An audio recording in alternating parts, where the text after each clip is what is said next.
Hi, this is Dr. Julie Gilbert, and I am coming at you live from Oregon Weight and Wellness. We're hoping to be joined here any second now by Rachel Matthews, health coach who works with us.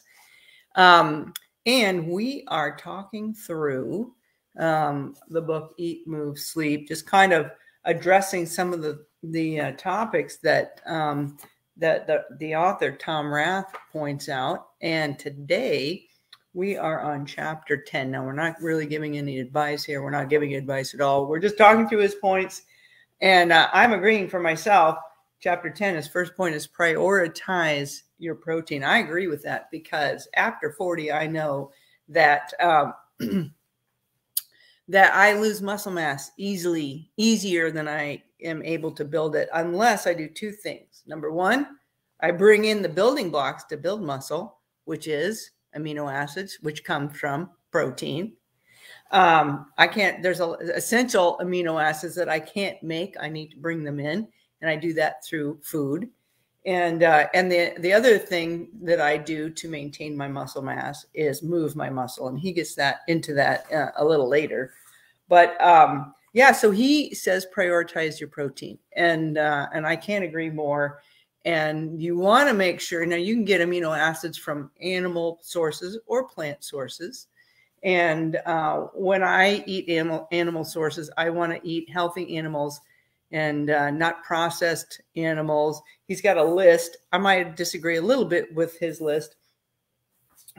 Eat more this versus eat less that. Maybe I agree with eat less bacon, lunch meat, the processed meats. And certainly we're eating mostly plants, which is great. But as far as protein's concerned, when I eat animal protein, I want to make sure that it's a healthy animal, grass-fed beef, free-range chicken, wild salmon, or even elk or moose or bison. That's not wild, I guess. But I learned that actually, I think it's a law in America, the bison can only eat grass. They're not allowed to feed them grain.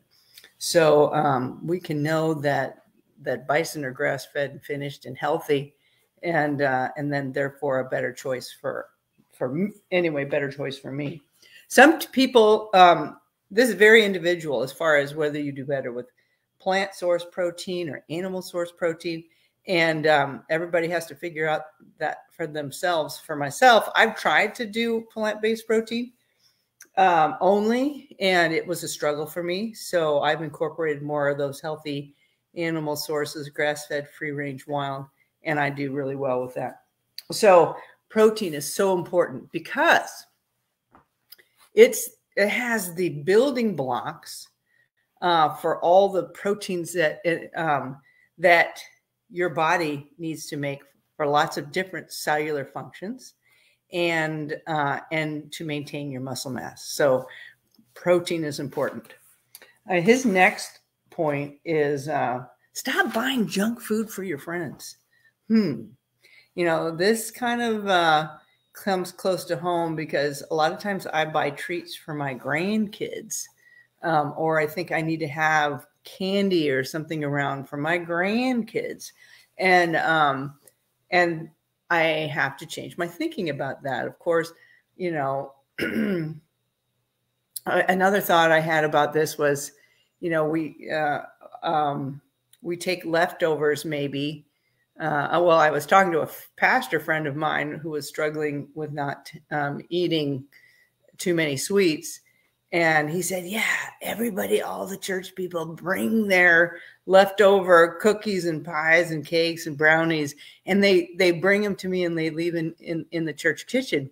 And I'm thinking, yeah, what are they trying to do? Poison you? Yeah. So his point is stop bringing or buying junk food for your friends. So that really was if your health is valuable and you know that whole food and real food is good for you, your health, it's good for everybody. It's good for everybody. So, yeah. So the next time you're going to a potluck, you want to take something healthy. And I'm going to kind of a potluck tomorrow for dinner. So that has me thinking what I'm going to take. I'm going to take some hummus that I'm going to make. And my husband makes an avocado salad that is so good. So I'm going to take those two things. But yeah, we don't need, and then back to my grandkids.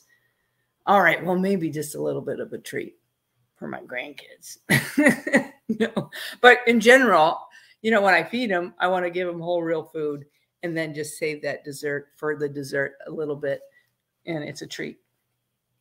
All right. And then finally, he talks about find your motivation to move. There's so many reasons to move our body. Our body was made to move. We've got joints in our body. We've, you know, arms, shoulders. Our body was made to move, and it functions best when we're moving it. If we don't move our bodies, then we lose it. Oh, here she is. Oh, maybe she is. Maybe she's there. I don't know. I don't see her. Can you hear me? I can hear you, Rachel. I don't know why my camera is not up, but I'll work on that while we're talking, though. Yeah, we're talking though. So okay, and yeah, so we can jump. You can jump back in if you had some additional thoughts about those earlier points. What were you? I just popped in. Oh, okay, great. I just got finished about buying. It's his point about stop buying junk food for friends. Oh yes, ooh, so good. Oh gosh, okay. I love this because I was talking with a patient recently, and he was talking about changing the snacks and things in his office that they offer clients. And we had a fascinating discussion about not only what it represents for them as a company, but what it says about what they think of their clients. Right. And I feel this is so powerful. Where, you know, when have we ever been given permission to feed people high quality foods? It doesn't have to be snacks and junk. Right. And you know, I will tell you that when I go to a company or a business where they have high quality water or high quality snacks or treats or, you know, things that when they feed me well, it really changes my perspective of their value system. I feel valued. My health is important to them, but also that they value well-being. And it's really an interest psychological shift. And it's a surprise. I think it's a wonderful surprise when you go somewhere to someone's house or a barbecue and they feed you well. And you're like, oh, look at this. I feel very special. Yeah. Now I'm going to say something. It's going to call out, you know, the last time you were in a hospital, Rachel. Think about.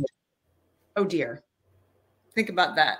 So I'm going to call out a local hospital. I won't say the name.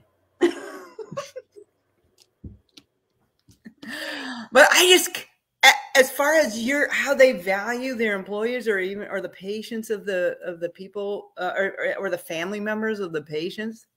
As far as the food's concerned, yikes! Yikes is all I have to say. Yikes! And here, this is an institution dedicated to health, right, and well-being, and the very number one thing that we do for our health is eat 3 times a day.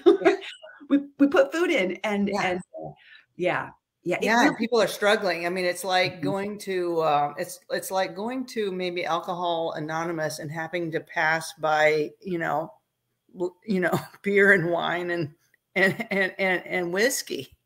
Yeah, or trying to stop smoking and pass by free cigarettes.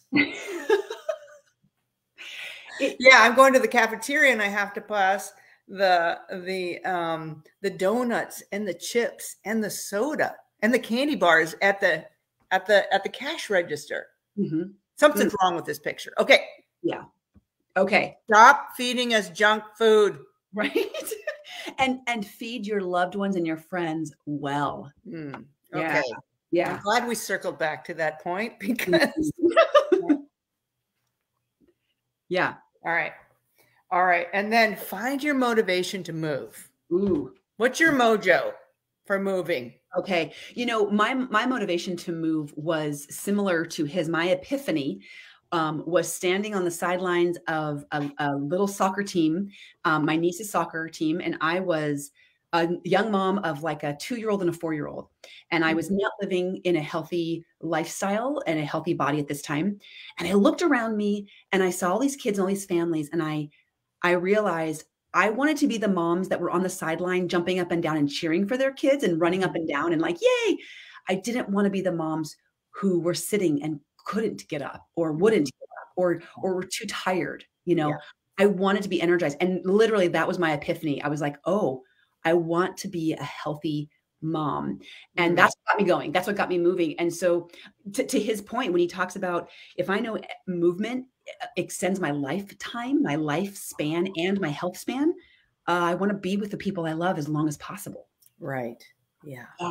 Yeah. That's great. it. That's great. Yeah. And there's so many reasons to move your body. Right. Oh, yeah. Yeah. And it's not really necessarily weight. It is. No. It is about energy. It is about mental health. It is about better sleep. Yeah. It is about less stiffness in your joints. Yeah. Yes. Yeah. I will never forget a patient of one of the physicians I worked for. She came in with like, I think a torn shoulder, something or another, and she had just reached over her shoulder to pull her seatbelt, and she ripped and tore, and it was, you know, years long of rehabilitation. Yeah. And I thought, oh, I mean, that struck me too. When we are mobile and we use our body in these natural ways, but we keep the mobility and the flexibility going by moving it regularly, we limit the risk of normal daily things causing us damaging us, harming us. If my camera was on, I would show you my movements. But if I can rotate my arms over my shoulder, right, and twist and turn my arms in as many directions as possible, right, yeah, up and down and sideways and right, yes, then unlikely that when I go to reach for my purse in the backseat of my car that I pull a muscle. Yeah. And so it's the kind of quality of life too. I want my body to move so that I can move it. Mm-hmm. Yeah. And whatever the motivation is for a person, you know, it's really important to consider why, you know, to keep you going. So yeah. So that's great. That's great. So I'm going to be doing a lot of moving next week. Yeah. Yes. How exciting. Are you ready? No.